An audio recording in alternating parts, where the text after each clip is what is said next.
Hello astronauts, I'm Space Dev, and today I want to go over one particular Game Jam game, cursorOS.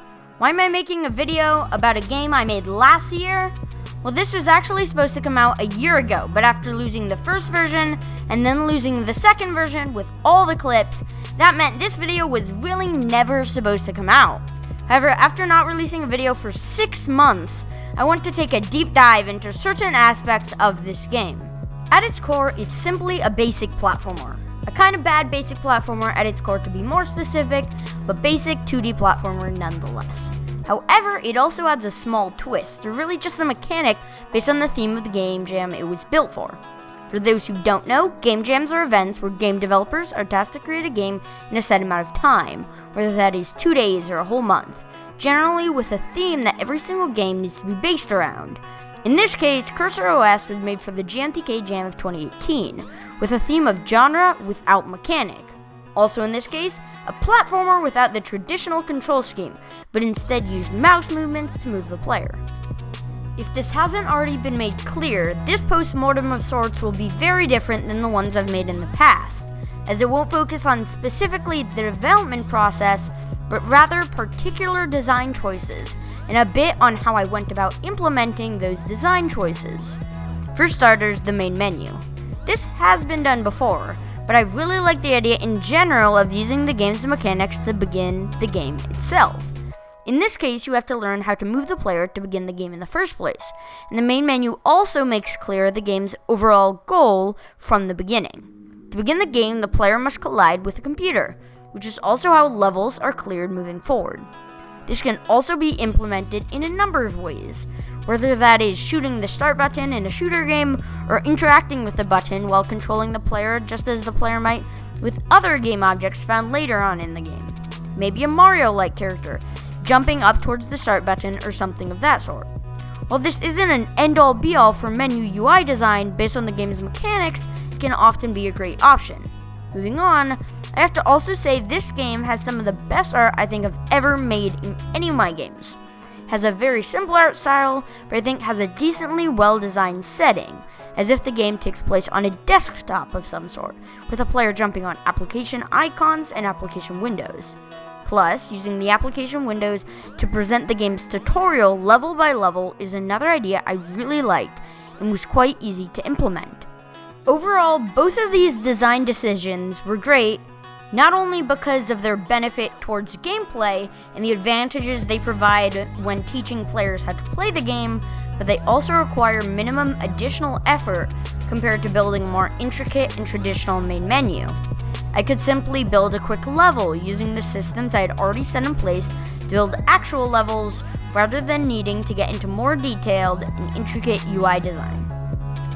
The next set of challenges I wanted to tackle with this game to improve my overall game design and development skills was to implement a smoother and more satisfying death and restarting system.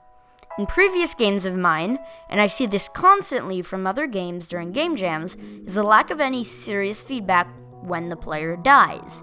Take my game In the Shadows, for instance, where when the player collided with a monster and died, the game simply restarted. No visual effect or smooth transition, just a restart, and because of this, it felt clunky and unfinished.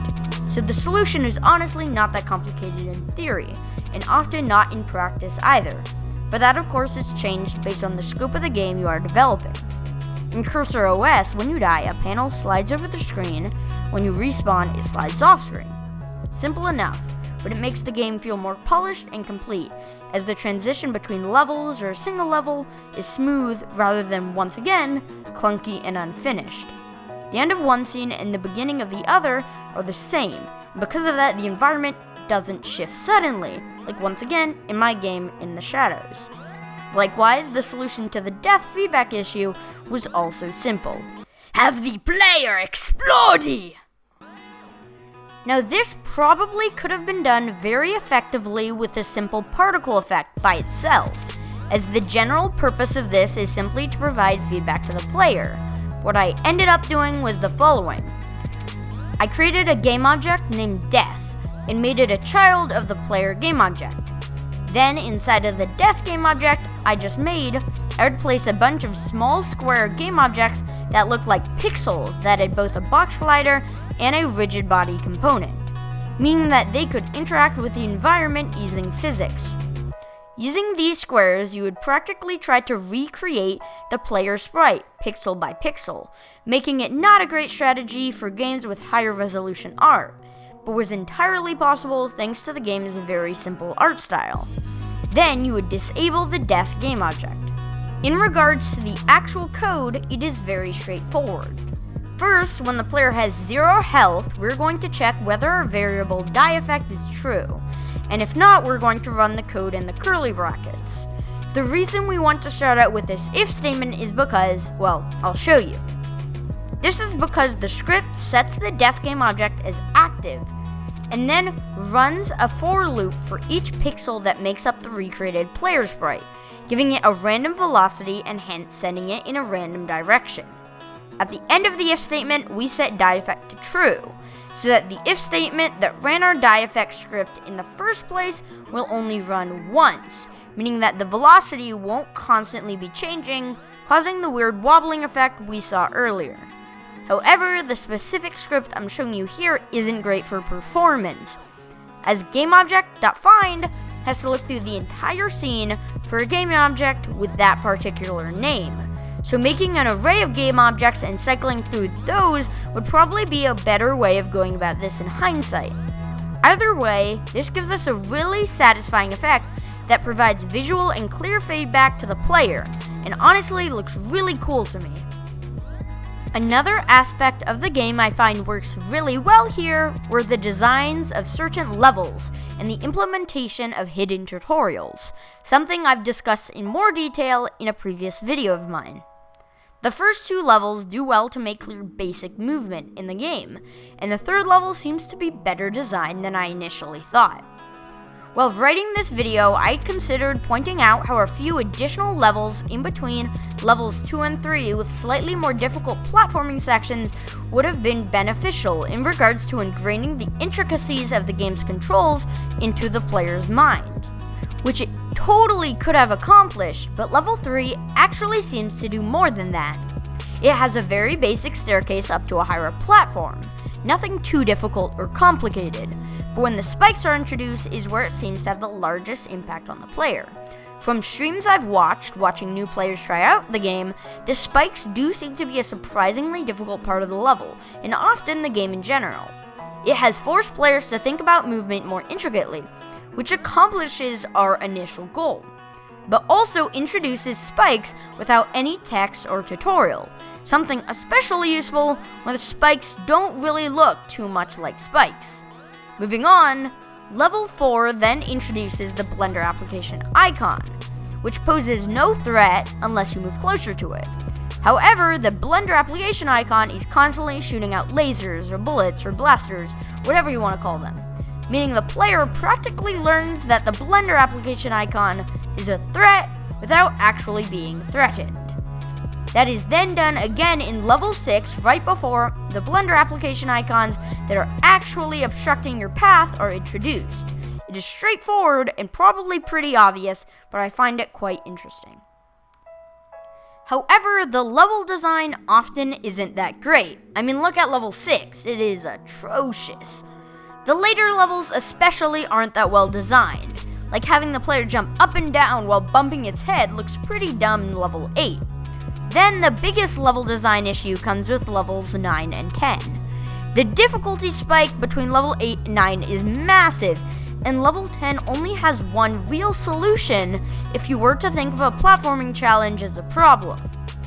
You have to walk through the left wall to the right wall, then leap off the balance pad on top of the Discord application icon back onto the right wall, then through the left wall onto the top of the application window, and then right into the computer. Gosh, that took so long to say correctly. Now let's get this straight. The game is far from perfect, even beyond poor level design. The controls feel great on my end, but I totally forgot that every single player will have varying mouse sensitivities while I was making it, making a game that feels intuitive to me into a frustrating mess for other players. Additionally, while the visual feedback might accomplish what it is supposed to, the game totally lacks in regards to audio, like most of my games, which is something I have to improve on in the future. Audio can absolutely change a game for the better, and if implemented poorly, it can also change a game for the worst. This game is more on the worst spectrum, as the music loop in the game gets very annoying very fast, and there's no audio feedback in the game at all. However, that in particular is an easy fix if I was ever to go back to the game. Well, the audio feedback part, not the non-annoying music part. I just suck at making music.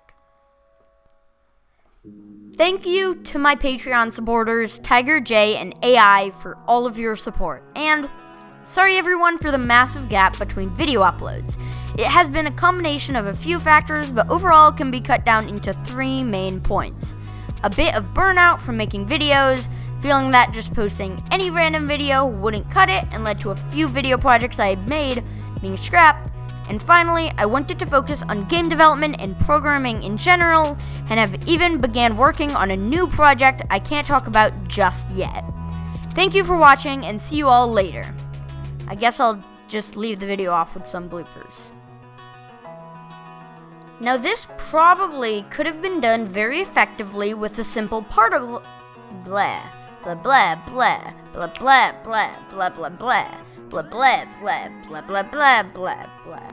Now this probably could have been done very effectively with a simple particle effect by itself, as the general purpose of this is simply to oh my gosh, why do I keep on messing this one up? Oh, this is very annoying. Another aspect of the game I find works blah blah blah blah blah. Another aspect of the game I find works really well here are the designs of certain levels and the implementation. Gosh, I suck at pronouncing stuff. Difficult platforming sections would have been beneficial in regards to ingraining the intricacies of the game's controls into the player's mind, which it totally could have accomplished, but level 3 actually seems to do more than that. Why did I speak so slowly?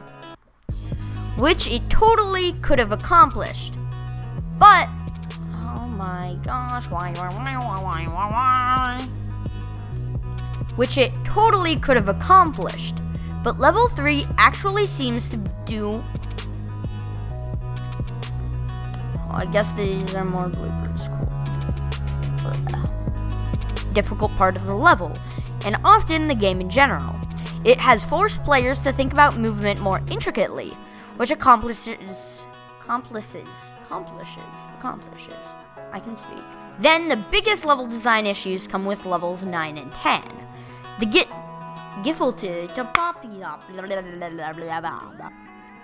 Now, let's get this straight. The game is far from perfect, beyond even blah blah blah.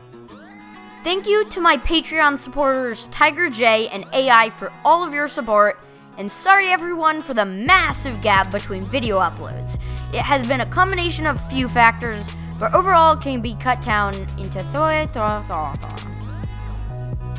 Thank you to my Patreon supporters, Tiger J and AI, for all of your support, and sorry everyone for the massive gap between video uploads. It has been a combination of a few factors, but overall can be cut down into 3 main points. A bit of burnout from making videos, a feeling that just posting any random video won't cut it, and led to a few video projects I had made being scrapped, and finally I wanted to focus on game development and programming in general, and have even began working on a new project I can't talk about just yet. Thank you for all. Why I did, I have to mix it up. I can't even say mess it up. We're almost at the end.